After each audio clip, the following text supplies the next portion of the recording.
Welcome to day 15 of the 44-day challenge, where we review a book every day for 44 days on how to sell your business and pull the knowledge out and get it to you guys. I'm Scott Duke. You're inside the Wellstand studio, and today the book that we're reviewing is by Gary Schine, and it is called Sell Your Business for More Money. Now, Gary is a consultant. He is also a university professor. He owns a business brokerage firm. He has an MBA. He's got an MA and a whole bunch of other stuff, but has been involved in the industry for a very long time. And this is his third book that he's written. And I will say it is very well done. So the stuff that we pulled out of this book, number one knowledge nugget is perceived risk.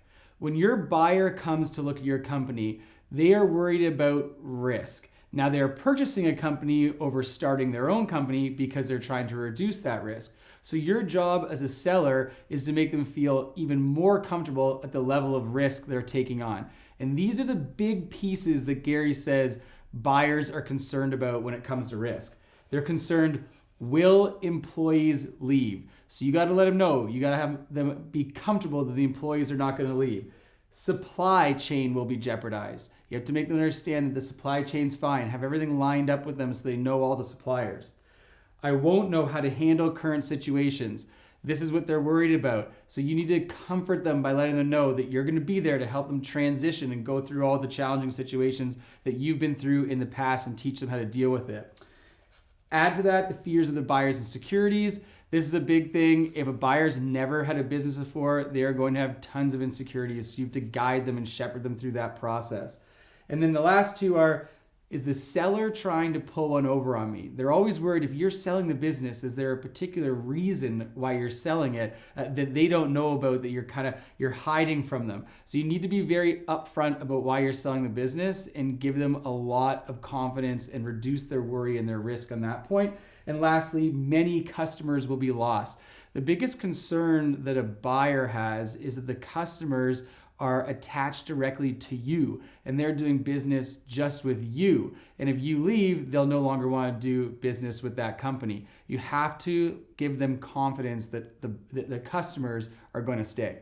Knowledge nugget number 2, Gary talks about the best and worst buyers. I found this extremely interesting as I was going through it because I kept on nodding my head. I'm like, yeah, you got it, Gary, you got it for sure.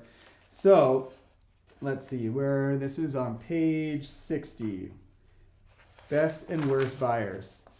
Okay, when you have buyers come to you, they're going to come with a different background.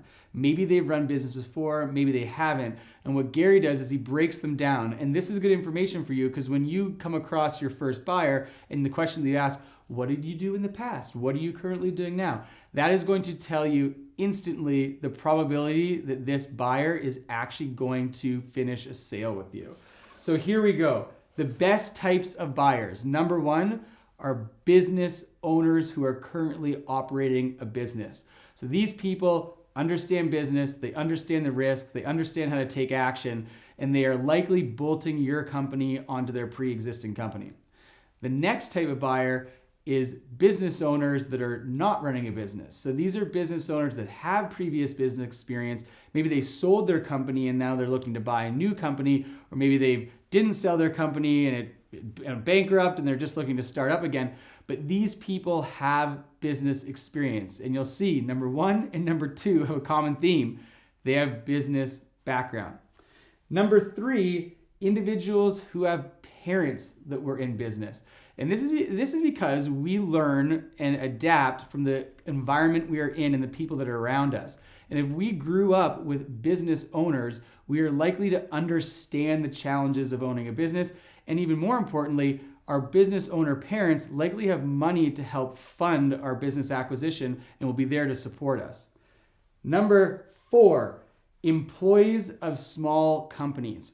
If you're an employee in the past of a small company, you understand all the nuances, all the departments, you're involved in everything of that small business, or you're close enough to it to understand what parts of the business need to be there to successfully have it run. The next one is individuals looking for low risk. These are mid-corporate mid-managers in large corporations. So they have leadership experience, they have a management experience. But again, we're number 5. Like, we're getting to the bottom of the list here. Probability is slowly dropping. And the last one is employees. Employees that have worked for larger corporations, they are not in touch with how much it takes to run a business. They often think, yeah, I can step in there. I know how to run business. I get it. They do not know how many pieces have to come together for a business to operate successfully. They are number 6. They're the lowest probability. If you come across one of these people, the chances of them being able to actually get to the end of a sale with you is very unlikely.